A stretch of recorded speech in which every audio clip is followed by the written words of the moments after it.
नमस्कार दोस्तों, आपका स्वागत है आपके अपने चैनल इंडिया स्टडीज सर्कल में। तो आज का जो हमारा पाठ होने वाला है वो कक्षा 12वीं का है, पाठ दूसरा, राजा किसान और नगर।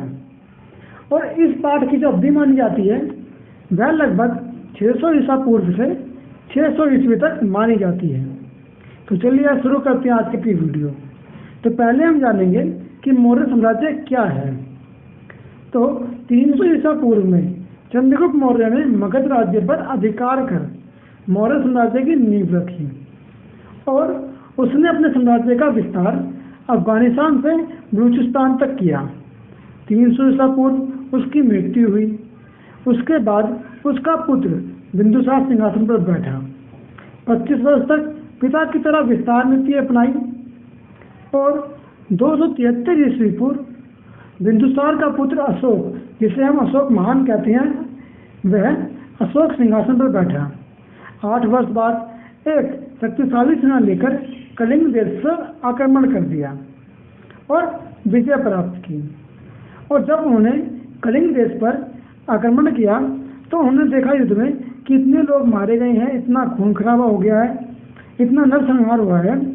तो उन्होंने जो है बाद में धर्म का प्रचार किया, बौद्ध धर्म का प्रचार किया। आगे देखते हैं हम मौर्य काल की विभिन्न प्रणालियाँ। सेना प्रणाली, गुप्तचर प्रणाली, कृषि प्रणाली और शिक्षा प्रणाली। तो ये 4 प्रणाली थी हमारी मौर्य साम्राज्य की। इनके बारे में हम आगे चर्चा करते हैं। तो पहला है हमारा सेना प्रणाली। कौटिल्य ने अर्थशास्त्र में 3 प्रकार के सिपाहियों का वर्णन किया है। पहला वंशानुगत, दूसरा लड़ने वाले सैनिक, तीसरा भाड़े के सैनिक। सेना का प्रशासन सेना नायक के नियंत्रण में था। मैंडिस जो है वो हमारे दूसरे विद्वान हैं, उनके अनुसार एक युद्ध मंत्रालय था, 6 उप समितियाँ थी, प्रत्येक में 5 सदस्य थे। पहला नौसेना का संचालन, दूसरा यातायात और खान पान का प्रबंधन, तीसरा पैदल सेना का संचालन और चौथा घुड़सवार का संचालन, पांचवा रथों का संचालन और छठा हाथियों का संचालन। आगे देखेंगे हम इनकी गुप्तचर प्रणाली। तो विशाल, कुशल और विश्वसनीय, ये 3 शब्द हैं। तो ये जो होते थे गुप्तचर जो होते थे उनके, वो विश्वसनीय होते थे और महाराज उन पर जो है विश्वास करते थे। ये विश्वास के लायक होते थे। और ये जब अपनी जासूसी करते थे तो यह कोई रूप बदल के अपना जासूसी करते थे। जैसे कि मदारी का रूप बदल लिया, सन्यासी बन गए, वैश्य का रूप बदल लिया या जोशी का रूप बदल लिया। और ये ऐसे ही आदि रूप धारण करते थे। और हाँ, इसमें एक बात और है कि जो ये गुप्तचर होते थे इसमें केवल पुरुष शामिल नहीं होते थे, इसमें महिलाएं भी शामिल होती थी। फिर हम पढ़ते हैं कृषि प्रणाली। तो मुख्य व्यवसाय जो था इनका वह था कृषि था। कृषि पे सबकी आजीविका टिकी हुई थी। छोटे जमींदार भी थे। दासों, श्रमिकों द्वारा बड़े बड़े क्षेत्रों को कृषि योग्य बनाया गया। उनकी जमीनों को जो है उपजाऊ बनाने के लिए दासों और श्रमिकों का सहारा लिया गया, क्योंकि जमींदार जो है वो तो हल नहीं चलाएगा, दासी हल चलाएंगे, श्रमिक हल चलाएंगे। और साहूकार भी कृषि को ऋण देते थे, उनको वो उधार में पैसे देते थे, साहूकार जो होते थे। आगे पढ़ते हैं हम इनकी शिक्षा प्रणाली। तो साहित्यिक शिक्षा का प्रचार किया, तक्षशिला में बहुत बड़ा विश्वविद्यालय बनवाया, पाली प्राकृत भाषाओं का प्रयोग होता था और अशोक ने गंधार क्षेत्र में खरोष्ठी लिपि का उपयोग किया था। आगे हम पढ़ेंगे अब गुप्त साम्राज्य। तो इसमें ध्यान देना, तो पहले आएगा श्रीगुप्त, जो कि गुप्त वंश के संस्थापक माने जाते हैं। वह मगध का शासक था और उसने मराठ की उपाधि ग्रहण कर रखी थी। उसके बाद आता है घटोत्कच, जो उसका उत्तराधिकारी बना, जिसे हम चंद्रगुप्त प्रथम के नाम से भी जानते हैं। तो 300 ईसा पूर्व में सिंहासन में बैठा। वह गुप्त साम्राज्य का सबसे शक्तिशाली शासक था। उसने महाराज धीराज की उपाधि धारण कर रखी थी। चौथा जो आएगा ये है हमारे तीसरा आएगा समुद्रगुप्त। तो ये जो है चंद्रगुप्त प्रथम के पुत्र हैं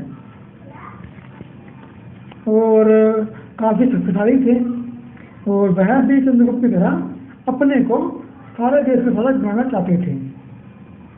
फिर आएगा हमारा चंद्रगुप्त द्वितीय, जिसको हम विक्रम द्वितीय के नाम से जानते हैं। और ये जो है ये समुद्रगुप्त के पुत्र थे। बाद में सिंहासन में बैठा और उसने गुप्त साम्राज्य में मालवा, गुजरात और काठियावाड़ को मिला लिया। मतलब यह कि अपने साम्राज्य का इसने भी विस्तार किया, इसने विस्तार नीति अपनाई। आगे देखते हैं हम इनकी प्रणाली कौन कौन सी थी।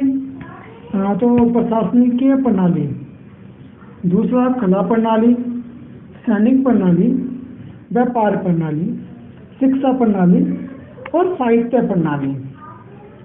तो पहले हम पढ़ते हैं प्रशासकीय प्रणाली। तो केंद्रीय सरकार का ढांचा और अधिकार मौर्य शासन की तरह कार्य करते थे। साम्राज्य कई इकाइयों में बांटा हुआ था और सबसे बड़ी इकाई को यह देश कहते थे और प्रांतों को छोटी छोटी इकाइयों में बांटा गया था जिसे भुक्ति कहते थे। भुक्ति को जिलों में बांटा गया था जिसे वे विश्व कहते थे और जिलों को गांवों में बांटा गया था। ये तो हो गई इनकी प्रशासकीय प्रणाली। आगे पढ़ेंगे हम इनकी कला प्रणाली। तो मूर्ति कला, चित्रकला और भवन निर्माण कला जैसे कलाकारी होती थी। अनेक मंदिर बने, जैसे विष्णु जी का मंदिर हो गया, शिव पार्वती का मंदिर हो गया, ये मंदिर बनी। और जो मंदिर थे, विष्णु जी का मंदिर था वो है 10 अवतार मंदिर। ये देवगढ़ में स्थित है, जिला झांसी। ये था विष्णु जी का मंदिर जबलपुर में। और बौद्ध मंदिर जो बनाया गया वो था सांची में बनाया गया, गया के अंदर। तो ये था बौद्ध मंदिर। आगे देखते हैं हम सैनिक प्रणाली। इसकी सैनिक प्रणाली मौर्य सैनिक प्रणाली से अलग थी। मतलब कि मौर्य सैनिक प्रणाली और गुप्त के जो सैनिक प्रणाली है यह दोनों भिन्न थी, अलग थी। महासेनापति की व्यक्तिगत सुरक्षा के लिए हाथियों और घुड़सवार की टुकड़ियों और सेना का आकार छोटा था। मतलब ये कि महासेनापति होता था उसकी खुद की सुरक्षा के लिए, व्यक्तिगत सुरक्षा के लिए हाथियों और घुड़सवार के सैनिक होते थे और इनके सैनिक का आकार जो था वो छोटा होता था। लेकिन हमने मौर्य साम्राज्य में ऐसा नहीं देखा। वहाँ पे जो प्रमुख था वो कौन था? वो सेना नायक होता था और युद्ध के समय सम्राट जहांगीर के मुखिया की सेना पर निर्भर होते थे। और वहाँ पे जो मौर्य साम्राज्य थी उनकी सेना बड़ी थी, लेकिन जो गुप्त साम्राज्य जो है उनकी सेना छोटी थी। वह जो है जहांगीरों की मुखिया की सेना के ऊपर निर्भर होते थे। आगे देखते हैं हम व्यापार प्रणाली। तो गुप्त शासकों द्वारा शांति स्थापना के कारण को बढ़ावा मिला। सम्राटों द्वारा सोने के सिक्के का प्रचलन, बंदरगाह का निर्माण किया गया। दूसरा पॉइंट ये बोलेंगे आप कि जो निर्यात चीज़ें हुई थी वह व्यापार में कौन कौन सी चीज़ें निर्माण होती थी और आयात कौन कौन सी चीज़ें होती थी, हम जरा इसके बारे में चर्चा कर लेते हैं। तो जो व्यापार में जो चीज़ निर्यात होती थी वो कुछ इस प्रकार थी, जैसे कि कपड़ा हो गया, मोती हो गया, अगरबत्ती, मसाले, हाथी की दांत के वस्तु। और आयात वाली चीज़ जो होती थी वो सोने चांदी के सिक्के, सीसा, कपूर, खजूर, घोड़े व आदि चीज़ें ये आयात होती थी। आगे देखते हैं इनकी शिक्षा प्रणाली किस प्रकार की थी। अध्यापकों को आचार्य कहते थे। अध्यापक दक्षिणा लेते थे। बनारस, मथुरा, पाटलिपुत्र, नासिक जो थे इनके शिक्षा केंद्र थे। तो 4 इनके शिक्षा केंद्र कौन कौन से बताए गए अभी हमने? बनारस, मथुरा, पाटलिपुत्र और नासिक, ये 4 इनके शिक्षा केंद्र थे। नालंदा शिक्षा का जो था वह प्रमुख केंद्र था। तो आप ये 5 जो है शिक्षा केंद्र इनको याद रखें। आगे देखते हैं हम, इन नगरों में शिल्पकला के उत्पाद हड़प्पा से भिन्न कैसे थे। वह लोग, तो पहला पॉइंट लिखेंगे आप, वह लोग उच्च कोटि के कटोरी और थालियाँ बनाते थे, उन पर कढ़ाइयाँ होती थी, डिजाइन भी होते थे, उसके ऊपर नक्काशी करते थे उन कटोरियों के ऊपर, वह थालियों के ऊपर। और दूसरा पॉइंट आएगा, मिट्टी के बर्तन, धातु के बर्तन और हथियार, गहने, मूर्ति बनाते थे। कपड़े बनाने का सामान, बढ़ई का सामान आदि उपकरण भी हमें वहाँ पे मिले हैं। चौथा पॉइंट आएगा हमारा इसके अंदर, मकानों के अवशेष हड़प्पा काल से अलग हैं। हड़प्पा काल में, और हाँ विशेष बात ये हमने यहाँ देखी, अब देखिए विशेष बात जो है यहाँ पे कि हड़प्पा काल में लोहे का प्रयोग नहीं होता था। ये आपको बात याद रखनी है कि हड़प्पा काल में लोहे का प्रयोग नहीं होता था।